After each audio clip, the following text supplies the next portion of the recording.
not one bit intimidated by Tom Brady and the Bucs. Not one bit. Stafford was the better of the two quarterbacks, 343 yards. He had 4 touchdowns.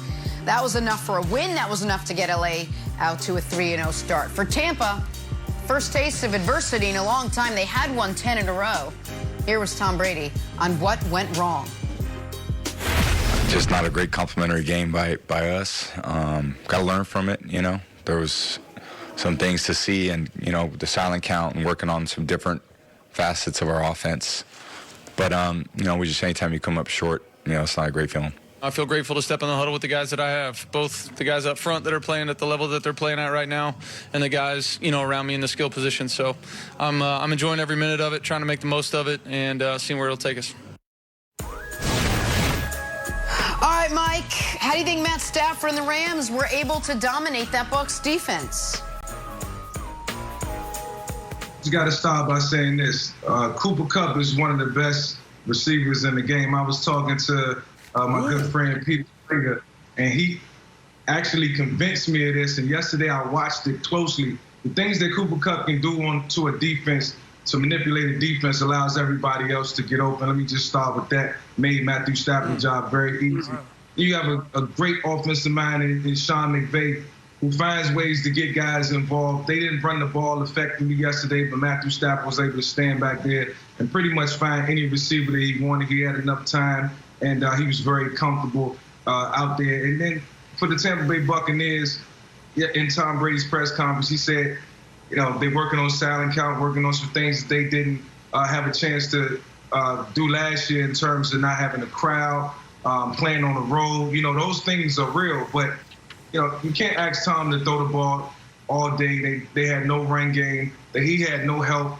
And, you know, I just don't think right now with Antonio Brown being out that they can go out and go fight. They can fight 5-on-5 with other teams right now, especially with the defense. So, you know, it was an effort that they put up. These two teams will meet down the road, but I think Cooper Kupp and Matt Stafford, they were the difference makers in this ball game for sure. Yeah, Mike, Kupp is great. They got Robert Woods, and I think Deshaun Jackson is a great compliment to those guys because obviously he's the huge deep threat, and they hit him last night. And I was really interested. Going into this game, the one thing I wanted to find out was what was Matthew Stafford made of. Because we know he had put up all the great numbers in Detroit, but they were in losses for the most part. Against teams with winning records, I said it last week, he was 8-67, and I didn't put all of that on the Lions and their organization, even though it was bad. So I wanted to see what he would do in a huge game where everybody was paying attention to it and really stakes were high. And I thought he started out, he made, you know, some questionable throws. He missed some receivers.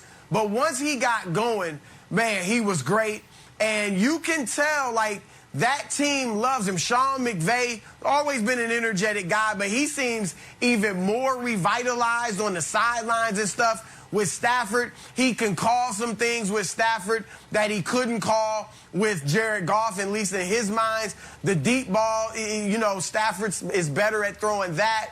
And so we saw Aaron Donald at the end of the game talk about, you know, he found Stafford in the locker room or somewhere, the tunnel, and told him he loves him. He loves having him on the team. That's like the second time at least that he said that. So this team really is rallying around their quarterback, and they believe we've got an all-world defense. And they showed it yesterday because they held that Buccaneers offense to basically 7 points except for the last score late in the game by Tampa Bay that didn't really matter.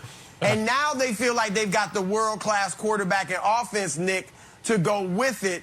So the Rams, you know, they look like all the Super Bowl talk about them in the preseason is warranted.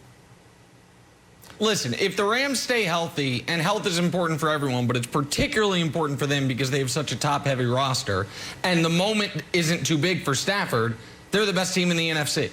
Like, right now, they deserve to feel like they are the best team in the NFC. They were playing the Bucs, and they dominated them in every phase. So I give the Rams massive credit. And as long as Donald and Jalen are out there, they're going to have a great defense. You guys mentioned the wide receivers, and all three receivers do different things great. It is unbelievable to me that Deshaun Jackson was running past people catching 70-yard touchdowns from Michael Vick, and now he's running past people catching 70-yard touchdowns from Matt Stafford seemingly a decade later. I mean, he's going to be one of the fastest people in football his whole career. But Wildes, I want to go to the Bucs because I do think, and if we show their schedule, it's going to be hard to really find out who they are.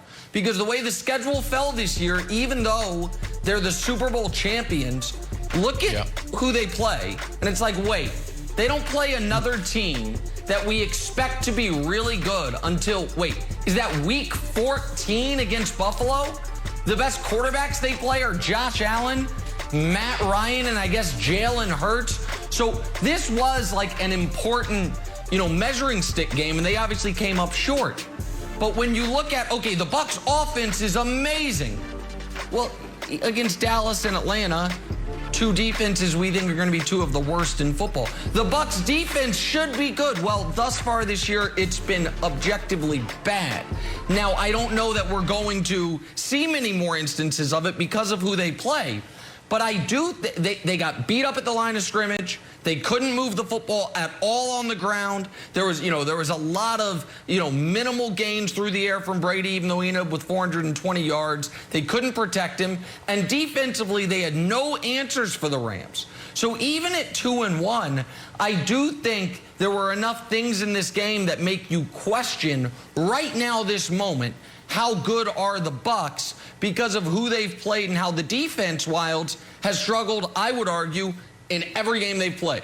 In every game they've played, the defense has shown it is susceptible to get beat through the air if they're not getting that pass rush home.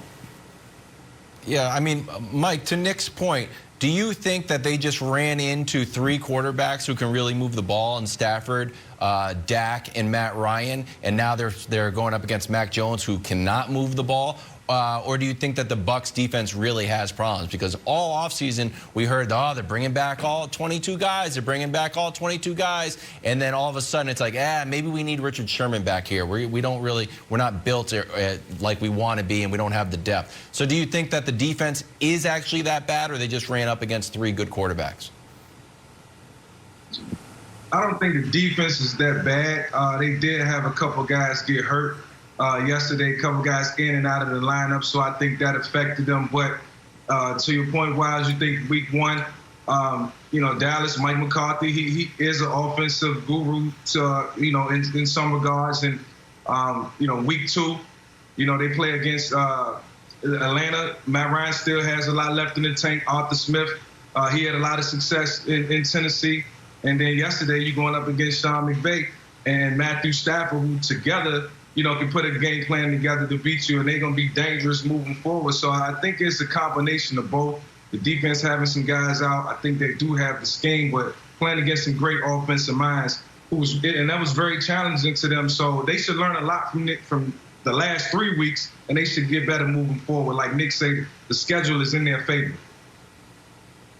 Mike, I know you didn't win a Super Bowl, but maybe you talked to guys that did win Super Bowls.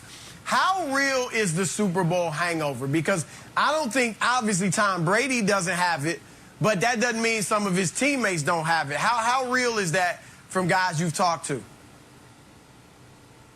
I think it's real. And obviously, talking to some of the guys that I've known who won Super Bowls, I mean, they party all year and they have a good time. They really enjoy it because the season is so tough and it takes a lot to get there. You dream about it, and once you achieve it, you want to go out and you want to celebrate.